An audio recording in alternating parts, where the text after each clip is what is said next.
Okay. Happy Wednesday. I have a couple of notes for you at the top. Today, Secretary of Housing and Urban Development, Marcia Fudge, released a statement committing to do everything in HUD's power to stop evictions for families with HUD assistance or families who rent in housing that is insured by the Federal Housing Administration. This is part of delivering on what the President we announced in our statement just a couple of days ago. And while the emergency rental assistance funds are in the hands of state and local governments, one of the critical roles that the administration can continue to play is to act as a leading hub to convene states and cities and to share best practices, as we have done at 2 major eviction prevention summits. So this morning, Treasury published examples of simplified forms that are being used effectively by emergency rental assistance programs around the country. I think Ebony may have asked a version of this yesterday, a question about this, but Treasury has repeatedly discouraged undue documentation burdens that limit access for eligible families and is sharing these example forms to make it easier for state and local governments to put that into practice. Places that have are seeing results. I mentioned Virginia yesterday, but as an example, Virginia is the second highest nationwide distributor of ERA funds in the nation and has given out $223 million to tenants and landlords in need.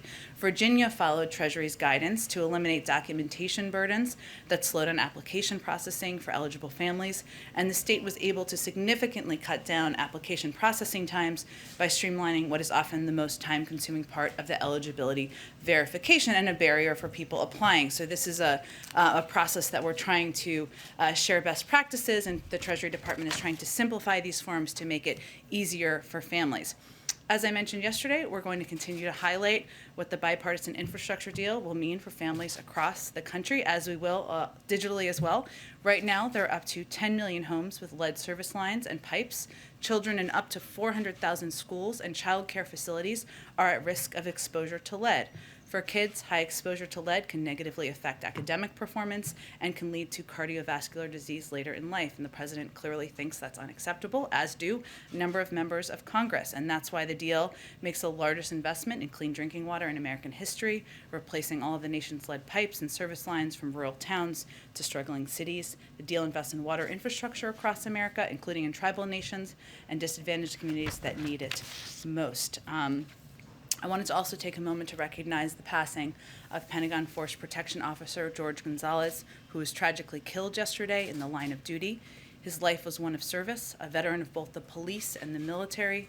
He served the Federal Bureau of Prisons, the Transportation Security Administration, and the United States Army, where he was awarded the Army Commendation Medal for his service in Iraq. He lost his life protecting those who protect the nation. We mourn his loss and offer condolences to his family. 2 more short notes, hopefully helpful. This morning at the White House, as part of our ongoing efforts to do everything we can and engage everyone we can to encourage vaccinations, Surgeon General Dr. Vivek Murthy and members of the White House COVID-19 response team convened a historic gathering of all living former U.S. Surgeon Generals, including Dr. Antonia Novella, Dr. Jocelyn Elders, Dr. David Satcher, Dr. Richard Carmona, Dr. Regina Benjamin, and Dr. Jerome Adams. These esteemed public health leaders who served under both Republican and Democratic presidents discussed the importance of ensuring that communities of color, those hardest hit by the virus, have the information and access they need to get vaccinated. And they discussed how we can work together, of course, moving forward. Last point for all of you, the president spoke, or called, I should say, Shontel Brown last night, extended his congratulations to her. He is focused on delivering for the people of Ohio and across the country, as is she. We know his agenda, including investing in our country's infrastructure, helping grow our economy, creating good-paying middle-class jobs, is broadly popular with the American people. He's laser-focused on delivering. More Democrats means more ability to deliver on that. I knew you were up way too early this morning based on my television. I've been waiting to do that joke all week. Here we are. Go ahead. I appreciate the point. Yeah, thank you. Few questions all on the same topic, short ones perhaps. Yesterday, the president said Governor Cuomo should resign. The governor has not done so. Has the president called the governor? No. Has anyone from the White House called the governor or the governor's staff? Not that I'm aware of. When was the last time the president and Governor Cuomo spoke? I would have to check on that. Okay, just 2 more on this. If the governor refuses to resign, does the president want to see him impeached and removed from office? The president made clear yesterday that Governor Cuomo should resign, I believe we should start with that. There's obviously a process that's going to proceed, and leaders in New York spoke to that yesterday. We'll leave it to them to speak to that, but the president believes Governor Cuomo should do the right thing, resign, and leave space for future leadership in New York. And then there's been a lot of discussion in here, including from the president in recent days, about the vital role that governors play in the nation's COVID response. In this period, while Governor Cuomo is still in office, does the president have confidence in him leading New York State's response to the pandemic? Well, I think, again, the president made clear, because of the abhorrent allegations that were made public yesterday, that it is time for Governor Cuomo to resign. At the same time, we do not want the people of New York to be impacted in a negative way as they're working to fight COVID. And we're going to continue to work with the administration in New York, with leaders in New York, to continue to fight COVID. That will continue, and obviously if leadership changes in the state, we will work with a different leader. Thank you, Jen. Go ahead. Thanks, Jen. Can you walk us through what changed from Monday to Tuesday when it comes to the eviction ban? On Monday, Gene Sperling stood here and said the CDC has been unable to find the legal authority for even new targeted eviction moratoriums. There are many people across the administration who said the same thing, and yet the CDC did just that yesterday. So what changed? Well, I think it's important to take a step back a little bit before that to Sunday when we were engaged, the administration, the White House was engaged directly with the CDC at the direction of the president to ask them to look into what legal options, if any, existed there were to extend the eviction moratorium. That process was underway for a couple of days. The announcement yesterday was a reflection of exactly that. And when we put out a statement on Monday, right before Gene Sperling came out to the briefing, right before we came out to talk with all of you, that also made clear in there that at that time, they had not yet found a legal pathway forward. What was announced yesterday was not an extension of the existing moratorium, which was, of course, national.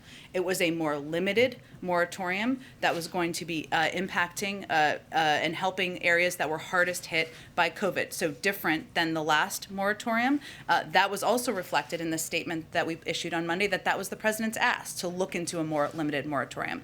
They did that. And yesterday's announcement was a reflection of that process. What's your message to progressives who say they're worried that President Biden's concerns about the constitutionality of this move will end up being a self-fulfilling prophecy and motivate opponents to go ahead and file suit now? Well, I would first say the president shares their desire, their commitment, and their interest in keeping renters and people in their homes. And that is exactly why he took the step of asking the CDC to look into what legal pathways forward there were. And yesterday's announcement was a reflection of that. We don't control the courts. We don't know what they will do. We are all aware of the Supreme Court decision at the end of June and what was outlined in their decision at the end of June. This is also going to be a temporary solution regardless, and longer-term solution will require legislative action. But his message to anyone who's been a passionate advocate is that he shares their concern. He shares their commitment. He wants renters to be able to stay in their home, and that's why we took this step over the last few days. And on one other topic, if you don't mind, I know that the president has asked the defense secretary to look into the possibility of making the COVID vaccine mandatory for service members, but according to the U.S. Code, it's actually the president who has to grant a waiver to the military to make vaccines mandatory. Has he granted that waiver yet? And if not, does he plan to do so? Well, the president's looking for a recommendation from the Secretary of Defense. That hasn't been made yet. And if and when that is made, I would expect he would respond accordingly. Go ahead, Kelly. The earlier moratorium used the same legal justification that the new one is using, which in layman's terms is about preventing the spread of disease if you evict people at a time of pandemic. So the only real difference is narrowing location, but the rationale is the same. So after the president was clear that it wasn't legal, Gene Sperling was clear that it wasn't legal, is this a roll the dice and see if it gets challenged position from an administration that may be doing something it knows is not on legal standing?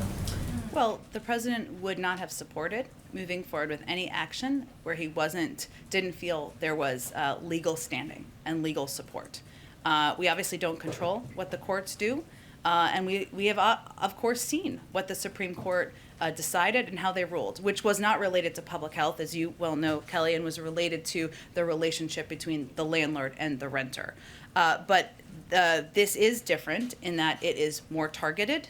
It is focused on counties with higher substantial case rates to protect renters, and CDC ultimately decided to adopt it. I would also note that the conditions have changed. The rise of the Delta variant, especially in communities where there are large numbers of unvaccinated individuals, where there are growing case numbers, is certainly something that has raised the alarm for us. It has raised the alarm for members of Congress, and it has certainly added to the need to take this additional step. We were in the event with Dr. Murthy earlier, and he talked about the likelihood that boosters would eventually be required. For Americans who are sort of taking it on themselves and trying to seek out a third shot, what is the administration's view of those who are trying to, self-boost, for lack of a better term? Well, I've never heard that term before, but it's interesting. Okay. I would say that what we've been conveying to officials around the country who have implemented this in some places is that this is not in alignment with the guidance of the public health officials, whether that is the CDC or the FDA. And we are certainly in touch with local officials on that matter and conveying exactly that. We also, at the same time, are prepared if the FDA decides that they are going to recommend a booster. That is why we ordered the number of doses we did order several months ago, because we are like Boy Scouts and Girl Scouts and always want to be prepared. So we are prepared for that, but it is not what the FDA and the CDC are recommending, and we are conveying that directly to officials. Thank you, Jen. There's been a major push here recently to protect tenants from being evicted right now. Why isn't more being done to help the landlords who are struggling to pay their bills because they're not being paid? Well, actually, the landlords can benefit from exactly the same emergency rental assistance that renters can benefit from. But right now, as we understand it, many states are not distributing that money. The Washington Post says that this measure could drive thousands of minor landlords to bankruptcy. Well, that's exactly why, and I'm happy to have you as a partner in this effort. We are trying to advocate for states, localities to get this money out. There's no reason it's not going out to landlords, to renters, no reason that people who are eligible are not benefiting. And we've seen a number of states, red states and blue states, do this very effectively. Texas is an example I used yesterday. Virginia is one I highlighted today. This is why we're doing as much of this outreach and engagement as we're doing, and simplifying forms, making it easier for people to understand. Okay. And then on immigration, it's been almost 4 months since the president told migrants, don't come, don't leave your town. Almost 2 months since the vice president went to Central America to say, do not come. But people are coming in record numbers. Does the president think his immigration plan is working? Well, the president continues to convey to anyone, as you've said, who wants to come to the United States, now is not the time to come. It is not the time to come and try to go through irregular migration. We want to have an effective process where you can apply for asylum, where you can apply for legal status. We have increased our investment in areas like the Central American Minors Program, allowing people to apply from within country so they are not making that dangerous trip. There's more that needs to be done. We've also instituted a number of additional steps recently, including expedited removals to move people out of the country more quickly. But we're still at work on improving a process and improving a system that was very broken when we took office. So the message to migrants is the same, even though they are coming at 21-year high, 210,000 encounters at the border last month. And I would also note the number of people who were removed from the border, which is an important part of the context, which is almost half of that number. But he's saying don't come, and they're coming. Well, there are a number of factors, as you all know, that are happening in these countries, and we're working to address those as well. And the vice president is leading those efforts. We don't expect that to be a switch, but addressing root causes in these countries, corruption, economic downturn, people are fleeing a range of challenges, persecution. Those are issues we need to address at the same time. Go ahead. Sort of a housekeeping question. Sure. Given the status of COVID and the Delta variant, what is the status on the permanent pick for an FDA commissioner? I don't have an update for you. Obviously, the president would love to have a permanent pick in place and wants to nominate the right person, but I don't have an update on the timeline for that. What's taking so long? He's not going to get it. He's not going to expedite it if he has not identified the right person to nominate quite yet. And on the Governor Cuomo issue, if this is potentially such a stain on the party, the president as the leader of this party, why not pick up the phone and ask him to resign at this point? I think the president was pretty clear publicly. He asked him to resign yesterday. No plans to call him, though? I don't have any, no plans to call him to preview, no. Go ahead, Jeff. Jen, sort of picking up on Kelly's question, the WHO today called on countries basically to put a halt on booster shots of the COVID vaccine. I know that's not the policy yet of the United States, but it does appear as though we're moving in that direction, at least for people who are immunocompromised. What's the White House reaction to his call to put that off until at least the end of September so that poorer countries can get more vaccine? Well, Jeff, we feel that it's a false choice and that we can do both. We announced just yesterday that we hit an important milestone of over 110 million vaccines donated to the world. That is more than any other country has shared combined. We also made clear that that is the beginning, and we also started to donate the 500 million doses of Pfizer we've purchased. We will start to donate those later this month. So we've taken action on the global level far more than any country around the world. We're asking the global community to also step up. We saw some action at the G7. More needs to happen. But we believe we can do both. We also, in this country, have enough supply to ensure that every American has access to a vaccine. We will have enough supply to ensure if the FDA decides that boosters are recommended for a portion of the population, to provide those as well. We believe we can do both, and we don't need to make that choice. All right. On a separate topic, is the White House tracking the case of the Belarus Olympian who was forced to go to the airport and then ended up going to Austria instead of back to her own country? And is the U.S. providing any assistance to her or anyone else on the Belarusian team? We are aware of the case. I would have to check if there's direct assistance. The State Department may be the best source for that, but I will check with them and see if there's anything to provide to all of you. Go ahead. Who inside the administration signed off on the legality of what the CDC proposed yesterday? Is that the CDC's lawyers, Justice Department? The CDC's lawyers, as well as our counsel's office. Yes, I'm not aware of the Department of Justice's engagement, but of course that might make sense. I would have to check on that. And then, the president alluded yesterday to, look, if this gets struck down in court, if nothing else, it buys time for the federal funds on the state level to be kicked out and dispersed. How much of that was a driving force behind the decision to move forward with this? That, look, we need to figure out some way to buy time as states figure this out. Let's just go ahead with this. Well, the president would not have supported moving forward if he did not support the legal justification. He is old school in that way. But I would tell you that regardless of what is decided by any court, if anything is decided by any court, this is not a permanent solution. It is extended through the beginning of October. And I think you've seen that recognition by a range of members of Congress and leaders and advocates who have been so passionately talking about the need to extend the eviction moratorium. It would require legislative action. The other piece of this that I know we keep talking about, but is really a solution here, and that's why we keep talking about it, is getting this money out to states and localities. This is really about money, right, and funding. And all these states and localities have money to extend the moratorium in their states by a month or 2 months. There have been challenges that are understandable, including the fact that there's no federal infrastructure for distributing this money. The states are doing it on their own. There are challenges where even well-meaning landlords and others are trying to figure out how to accept applications. We're working through those challenges, but that is a solution for the short term, and that's why we've talked about it and why we've spent so much time investing in that as well. And then just one more quick one. The president was very sharp with kind of his perspective on Republican governors who put block, specific potential public health options. It echoed something you'd said yesterday, a very sharp tone, either deal with it or move out of the way. Is that an intentional shift? What's driving kind of a very sharp tone in regards to these specific actions by Republican governors?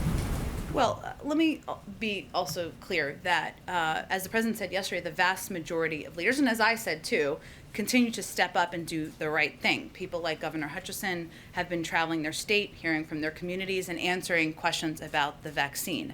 We're also in constant communication with our nation's governor. So even as we called out steps that, and he called out steps that we felt should have been taken by the governors of Florida and Texas, we're in touch with those offices about providing additional assistance and seeing if we can figure out what their needs are and how we can help meet them. And we had our first FEMA team on the ground in West Virginia just days after entering government. Right now, our surge response teams are working hand in hand with the hardest hit states that are not traditionally blue and Democratic states: Arkansas, Missouri, Louisiana, focusing on everything from contact tracing, technical expertise, and vaccine confidence. But at the same time, that wasn't an evaluation, a partisan evaluation or assessment. That was an assessment of what isn't happening that would help protect people's lives and save people's lives. And there are leaders who are not stepping up and are getting in the way of the American people, companies, and others who are trying to save lives and stop the spread of Delta. And we are going to keep calling that out. That's not meant to be partisan. It's not meant to be political. It's just meant to convey that more action is needed in some parts of the country, even where there are many states where positive action is being taken. Go ahead. Yeah, you mentioned that the new moratorium is a targeted one and not one that's nationwide as justification of why this is meets the legal threshold. But Gene Sperling earlier actually pointed out that he said to date the CDC director and her team have been able to find legal authority even for a more targeted eviction moratorium that would just focus on counties with higher rates of COVID spread. So I'm trying to just pinpoint what exactly is different than what they were looking at then that makes this now. That was also in our statement. We said to date, and we looked at and we were continuing to look at all of the legal authorities and options, as were the lawyers at the CDC and our lawyers, to see what we felt was legally viable. That process was a couple-day process. It wasn't concluded on Monday when Gene Sperling came to the briefing room. Yesterday, it concluded, and of course, they made the announcement as a result. And then one more question. What is the White House doing to push forward the nomination of David Chipman at ATF? The vote could hinge on the vote of Senator Angus King in Maine, who has been pushed by both local Maine sportsman groups and national gun rights advocates. Has the White House reached out specifically to Senator King on this issue? And is the White House fully committed to Chipman, or might it go with a different nominee at some point? Well, I'm not going to read out private conversations with members of Congress, but I will tell you that we knew this wouldn't be easy. ATF hasn't had a confirmed director in 6 years, and only one confirmed director since the position became Senate confirmable. So we've been eyes wide open into the challenge from the beginning. But we are disappointed by the fact that many Republicans are moving in lockstep to try to hold up his nomination and handcuff the chief federal law enforcement agency tasked with fighting gun crimes. It speaks volumes to their complete refusal to tackle the spiking crime we've seen over the last 18 months. This is someone who has 25 years in distinguished service to our country as an ATF agent. He has the exact set of skills and experience we need to revitalize the Bureau's work to crack down on gun trafficking and keep guns out of the hands of criminals. So certainly, yes, we stand by his strong qualifications and nomination. I'm just going to jump around and I'll come back. Okay, go ahead in the middle, Go ahead. Question. Sorry. Go ahead right there in the middle, Yeah. I'm trying to get to people I haven't gotten to. Thank you, I appreciate it. Oh, okay. And then right in front of you. Go ahead. I'm sorry. Go ahead. You're good. Appreciate It's it. fine. We can do everyone. On infrastructure, when you talk to local officials about this, they're really excited about the possibilities of what might happen, but they can't say with any certainty what they're actually going to receive and what they're actually going to be able to do. So as this bill advances, what would you say to folks who are wondering how much of these big pots of money are actually coming to our community, and how quickly, assuming it passes, might they find out and see those benefits? Sure. Well, one, we have put out state-by-state fact sheets, and if different businesses or communities haven't seen those, we're happy to provide them. It is true that, as is true with any piece of legislation, there are components of the project funding that would be through grants and some through applications that where communities will have to apply for funding. Obviously, it would be in our interest to get that going as quickly as possible, and the Department of Transportation and others will implement that. But we have been pretty clear about benefits that will help every community, replacing lead pipes, making sure people have access to broadband, making a historic investment in climate. I know people are asking, and I think you're asking specifically about people who want to know if their specific bridge is going to be repaired. Some of that will be through grant funding. Some of it will be through funding that will be designated in the in the bill. But it will of course take a little bit of time to implement. But we'll be eager to get that done as quickly as the bill is signed into law. Go ahead. So, two questions. One about gun violence, and you just alluded to efforts to combat gun violence. The White House has recently touted these strike forces that are going into a few cities to help combat that. Are there any plans to expand that? Kansas City, for example, has had 91 homicides this year, most of them gun-related. And how do these DOJ efforts differ from the ones that were going on in the Trump administration when there was a lot of ballyhooed effort about going into cities to fight crime? Well, I'm not as familiar, nor can I speak to the Trump administration efforts. What I can tell you is that the Department of Justice identified these 5 or 6 cities where our officials from our team who are experts could work in lockstep to help crack down on gun trafficking and preventing guns from getting into the hands of people who shouldn't have them. And we will see. It's early stages of the process. We will see what the success looks like. We're quite hopeful. In terms of whether they have intention or plans to expand, I would point you to the Department of Justice and see what they have to say about that. On evictions is, what role did Congresswoman Bush's protests play? A number of Democratic leaders were giving her a lot of credit for raising the issue. I know the Vice President spoke to her Monday. What role did that play in the ultimate decision of the White House to move forward with the new order? Well, I don't think anyone could hear Congresswoman Bush's own personal story and experience and see her advocacy and her passion and not be moved by that. I know a number of members of Congress were moved by that as well. What I will tell you is that the president had a number of calls with Speaker Pelosi over the weekend. Her advocacy, her commitment to looking to see, kicking every tire, just to go back to the analogy of yesterday, to see what was possible is something that was certainly impactful and influential with the president. But I would just reiterate that the president called for the extension of the moratorium back in January. CDC extended it 3 times. We also have spoken to this over the course of the past several months, and we've been in close touch with a range of members of Congress. So absolutely, the passion, the advocacy of a number of members is something that I think everybody watched closely, but I think it's important to note that we all shared the same objective and have from the beginning. Go ahead. Thank you, Jen. Thank you.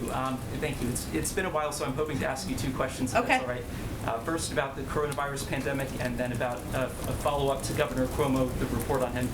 On COVID-19, former President Trump has called for China to pay the United States more than $10 trillion in reparations as a result of letting the coronavirus escape Wuhan and infect other countries, causing, of course, 600,000 American deaths and economic devastation. President Biden hasn't called for reparations from China. Does he support them? Does he think that China should pay us financially for what it has allowed to spread? Our policy hasn't changed. So is he open to? Did you have another question? Yes. In a follow-up to the report on Governor Cuomo's sexual harassment, a lot of men in politics have been accused of sexual harassment. President Biden was accused by female Secret Service agents of skinny dipping in front of them, offending them, according to former Washington Post reporter Ronald Kessler, who's an author as well. His former Senate aide Tara Reid accused him of sexual assault. The Washington Post and the New York Times have published multiple accounts of women who objected to the way President Biden touched them. Should there be an independent investigation of allegations into the president as there was into Governor Cuomo? Well, first I would say the president has been clear and outspoken about the importance of women being respected and having their voices heard and being allowed to tell their stories and people treating them with respect. That has long been his policy, continues to be his policy. That was heavily litigated during the campaign. I understand you're eager to come back to it, but I don't have anything further other than to repeat that he has called for the governor to resign. Go ahead. If and when the Senate passes bipartisan infrastructure deal, would President Biden like to see the House come immediately back into session, or is he okay waiting until the recess ends at the beginning of next month? He certainly is going to be guided and be talking regularly with Speaker Pelosi about what she recommends and what she thinks the best path forward looks like. And you guys have said you guys are not going to return to lockdowns. Now, is that based just on current COVID conditions, or Dr. Fauci today in an interview warned that he is worried about a potentially worse variant that could more affect vaccinated people? So is the guidance on lockdowns just based on current conditions, or is that just and could change, or is it forever more? Are there not going to be lockdowns? Well, I think Dr. Fauci and Dr. Collins have both spoken to this in recent days, and what they have conveyed and what it's based on is the fact that we have made a significant amount of progress in the past 6 months, even as we are fighting the Delta variant, the most transmissible variant we have seen. And that includes 70% of the American people getting their first shot, more than 162 million Americans at this point. That's progress. That ensures that a lot of communities are going to have a great deal of protection, and we're in a different place than we were when there was the period of lockdown. So it's a reflection of that. Go ahead, Katie. Thanks. The president sort of dismissed a question yesterday about whether he would call Governor DeSantis to discuss the situation on the ground in Florida. Does he feel that there is no point in personally reaching out to leaders in Texas and Florida? Well, I think just to give you an understanding of how this works, our team, led by COVID coordinator Jeff Zients, is in touch with all of the governors, and we are working closely with the Florida public health officials and the governor's team to see if we can send a team down there to help address their needs. So that is ongoing. It doesn't mean we aren't going to call out when we think there's more steps that can be taken, but that's an ongoing process, and we're hopeful about making progress there moving forward. Okay, and the president had a meeting earlier today about preventing future pandemics. Can you give us a readout on what he heard or discussed, and what's the administration learning about that issue? Well, I think the president's view is that even as we're fighting the pandemic and we're continuing to fight it, we need to do everything we can to prepare for future pandemics. That means making sure we have the funding we need, and we're headed toward a historic number in this infrastructure bill on that front, but also making sure that he engages with our nation's top scientists and experts, and Dr. Lander is certainly one of them, about how we should prepare, how we should think about preparing. So it is part of an ongoing discussion and ongoing focus that we can't keep our eye off of that even as we're fighting the current pandemic. So does the president feel strongly that funding should be preserved in the reconciliation package? He feels confident there's going to be a historic amount of funding in the reconciliation package, and is pleased to see that. Afghanistan. Go ahead. To go back to Cori Bush for a second, can I just confirm or ask, did the president himself personally ever speak with Representative Bush? I don't believe so, no. Okay. And in terms of vaccines, what does the White House or what does the administration intend to do to get other countries to step up and meet some of those vaccine sharing goals? Well, as you know, it was a part of the discussion at the G7, and there was a significant announcement made by G7 countries about their contribution to the global effort. That's an important step forward. But I think you've also seen international public health experts convey that we're going to need 10 billion, 11 billion more doses than we currently have in the global community. So I think our effort is going to be continuing to make this a front and center discussion at global engagements, at global meetings, whether it's UNGA or the G20 or meetings we'll have in the future, because it is going to require all of the richest countries in the world, including the United States, to step up, to increase vaccine donations, to increase manufacturing capacity. So I think it's more about making it front and center in the global agenda, which the president's indicating he will intend to do, continue to do moving forward. Go ahead, Nancy. Just two questions, Jen. We know President Biden has called on Cuomo to resign, Governor Cuomo. But in the meantime, does the White House intend to strip him of his leadership position on those bi-weekly governor COVID calls? I'm not sure when the next one is scheduled, but again, I would convey that our objective is not to hurt the people of New York in the fight against COVID. If he is no longer the governor of New York, which is certainly what the president made clear of is his preference, then we will engage with other people. But we are not going to take steps to hurt the people of New York in the fight against COVID. And just second question, should renters be prepared for the eviction moratorium to end for good on October 3rd? What is the White House's thinking on that? Well, I think it really depends on whether there's legislative action or not. Go ahead. One more question on the eviction moratorium. I'll approach it this way. The president may support the legal justification, but he also publicly gave voice to doubts about the constitutionality. What's the White House's message then to Americans who heard what happened yesterday, heard what was said at this podium on Monday, can't square the two, and are now disappointed that the president is signaling that he doesn't respect the rule of law? I'm not sure there are Americans evaluating it to that degree. Maybe there are some you have talked to. I don't know. What the president has, his message to the American people, especially those who are concerned about losing their homes, being kicked out of their homes, is that he's going to do everything in his power to make sure they can stay in their homes as long as possible. That is not just an extension of the eviction moratorium, which obviously a step was taken yesterday. It is also about using every tool at our disposal to get this money out. Again, states have the funding to extend the eviction moratorium in their own states. That's because there was funding in the American Rescue Plan to get that done. So that includes asking his team, members of his cabinet, whether it's Secretary Fudge, who obviously made an announcement today, or the Department of Treasury, who made an announcement about the simplification of forms, that this is a priority, that they are to use all resources at their disposal to make sure they're communicating with Americans, that we are making it easy to get this funding out, because that's the overall objective. The overall objective is not about one tool. It is about keeping people in their homes. That's the goal. But the president's a lawyer, spent 36 years in the Senate, was chairman of the Senate Judiciary Committee, 8 years as vice president, half a year as president. He speaks often about democracy versus autocracy. He's issuing or overseeing this order from the CDC in the face of doubts about its constitutionality, which he seemed to echo yesterday. There's no inconsistency here. The president is, I mean, there are many people out there who say that the president is essentially not giving voice to the ethic that he campaigned on. He didn't call Congress back. He asked Congress to act. It didn't. How do you square all that? You know, I'm going to ask you who's saying that. Well, there are plenty of people who are saying it. They are not just Republicans. Okay, I'll leave that to others to figure out. But I think what's important to note here is that the president would not have moved forward with a step where he didn't feel comfortable and confident in the legal justification.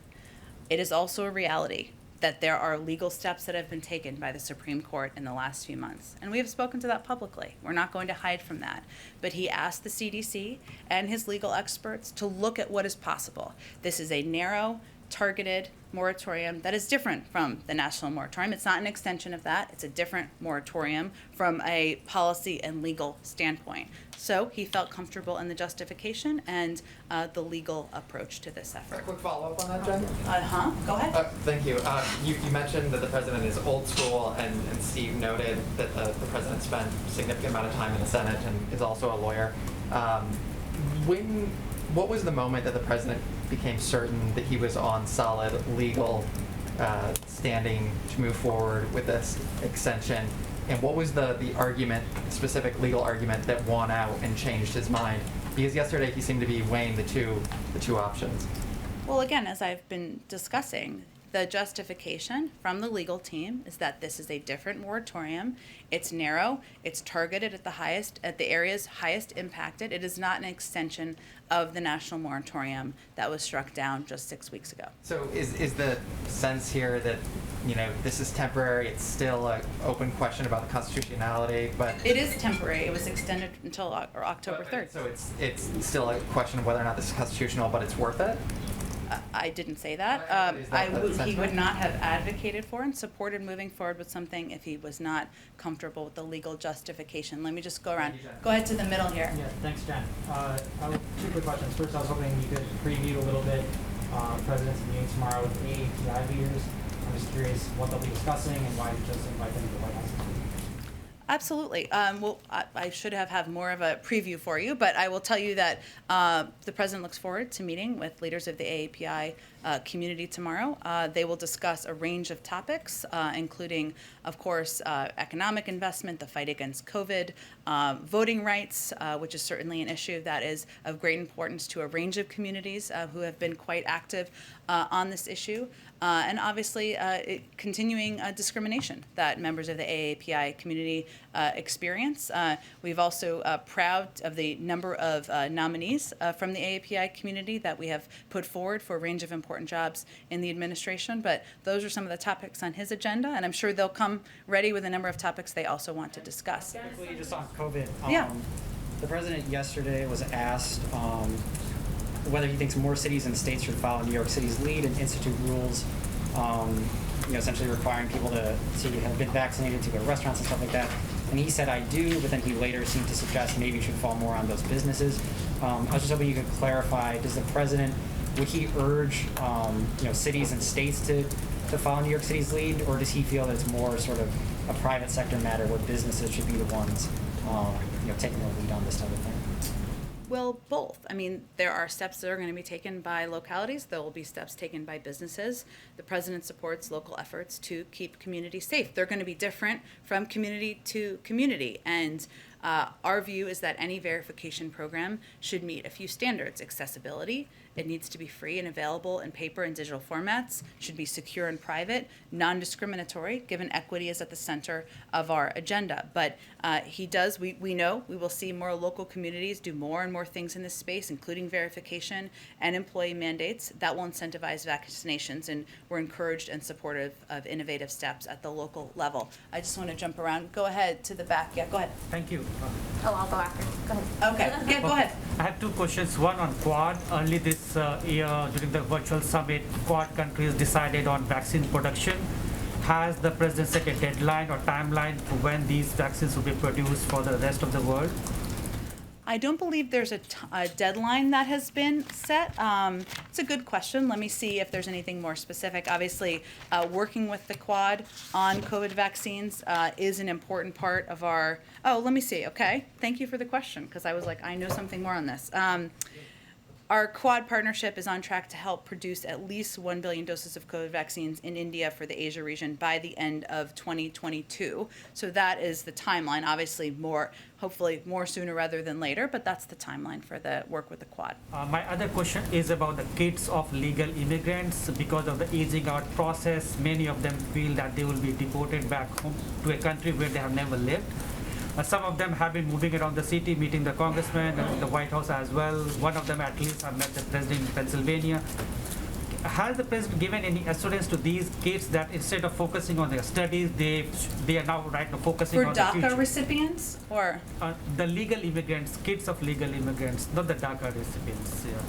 Because the aging out process, they might be forced to go back. Sure, it's a great question. I'll have to check. Obviously, taking steps to ensure we are providing a legal pathway to citizenship, and especially for kids who came into this country, as you referenced, innocently with their family members. But I will see if there's anything new to report on that front. Go ahead in the back. I wanted to ask about a different moratorium, the payments of student loans. That expires at the end of September. What is the White House doing at this point to get ready for that date and figure out next steps? I don't have any preview for you on what determination will be made on that front. Do you have any information on how you're preparing? I mean, we got to the point of the moratorium that we've been talking about earlier where we're at the date. Yep. What are you doing between now and that date? We are certainly well aware of the date, well aware of the impact, but I don't have anything to preview in terms of a decision. And I wanted to ask one more question about the Sure. Justice Department.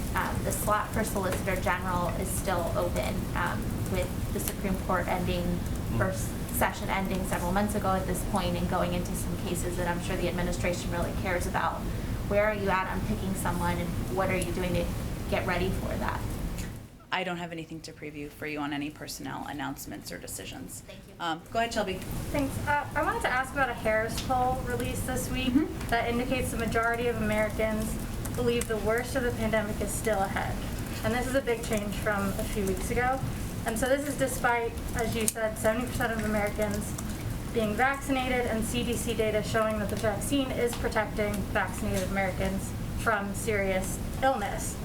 So why is the American public so panicked? And is the White House concerned at all that it's fueled this dramatic shift in public sentiment? That we have fueled it? Yeah, through, returning the mask recommendations for vaccinated Americans. Is it concerned at all? What can it point to as a reason for I haven't Americans? taken a close look at this poll. What I will tell you is that a poll before this, I believe a CBS poll, showed that more vaccinated Americans were concerned about the rise of Delta than unvaccinated. So that was even prior to the mask guidance being put in place. And certainly, as people see, the rising cases in certain communities, unvaccinated communities, of course that's concerning. We understand that. But we also believe that it is our responsibility to provide accurate public health information and also make clear to people the impact of being vaccinated and the fact that the vaccines are doing exactly what they should do,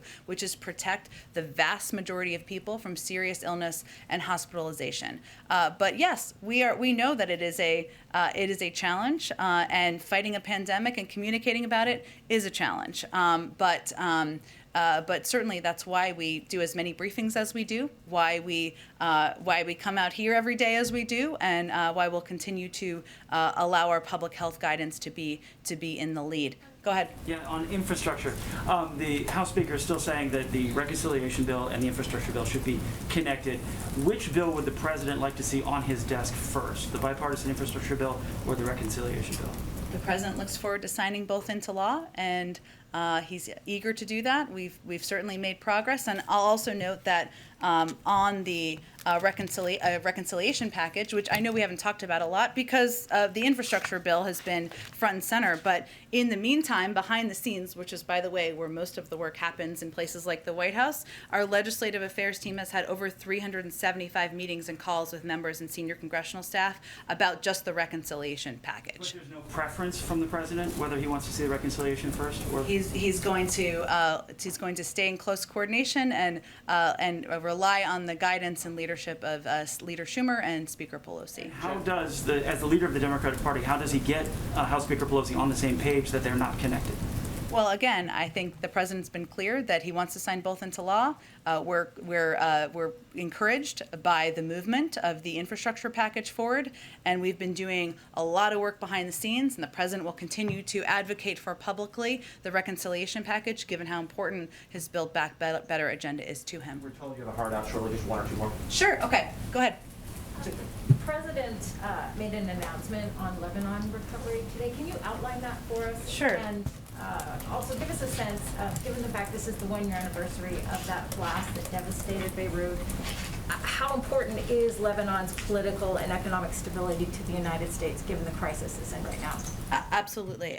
It's very important. On behalf of the country, the president sent his deepest condolences to all those who were injured, lost loved ones, and still struggle to recover from the trauma from the catastrophic explosion at the port of Beirut 1 year ago. Today, we actually did a video from him that we're happy to provide to anyone who is interested. We also recognize that the people of Lebanon have suffered more over the past year because of avoidable political and economic crises. So what we announced today is nearly $100 million in new humanitarian assistance. That is on top of the almost $560 million in humanitarian aid that we have provided to Lebanon over the last 2 years. We recognize the important role Lebanon has played in the region, as you referenced, and also their role in hosting over 1 million Syrian refugees for a number of years. And we're quite proud of our longstanding support for the Lebanese people, and the president urges his fellow leaders in capitals around the world to also step up their support for the Lebanese people. No amount of outside assistance, of course, will be enough to repair the pain from the blast just last year. Okay. Nikki, go ahead. Great. Are there any plans for the president to hold a press conference before he goes to the beach? I expect he might take some questions at some point, but no plans for a formal press conference. We've got a lot going on here, as you all know. And then also, any chance that Team USA might be visiting post-Olympics? I hope so. They're invited. I'm inviting them here to my house, anywhere you want to come. I hope so. I have nothing I don't have anything on the schedule, but certainly that's a tradition, and the president is probably as obsessed with the Olympics as I am, if not more, so I expect that there will be an invitation at some point. I think we have to wrap it up to thank you, everyone. Have a great day. See you tomorrow.